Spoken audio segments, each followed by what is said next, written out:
আমি আঁকতে পারি না তো কি হয়েছে? আমার মতো অনেকেই আছে যারা এখনো ভালোভাবে আঁকতে শিখিনি। কি করেই বা আঁকবো? আমি তো এখনো অনেক ছোট। কিন্তু আমার আজকে মন চেয়েছে আমিও একটু আঁকাঝোঁকা করব। তা কি করি বসে বসে ভাবি আর ভাবি।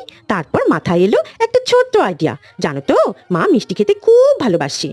তাই কাল রাত্রিবেলা দেখি বাবা মায়ের জন্য একটা বড় লাড্ডুর প্যাকেট নিয়ে এসেছে। আর আমি কি করেছি তা দিয়ে জানো?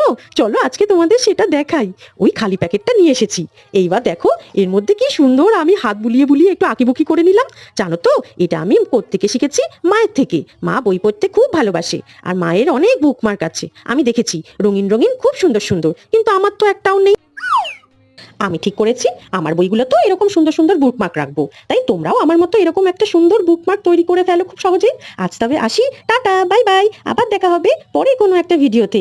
দেখি দুপুরবেলা চুপি চুপি কি কি আইডিয়া বার করা যায়। সঙ্গে থাকবে তো আমার। সবাই খুব ভালো থেকো।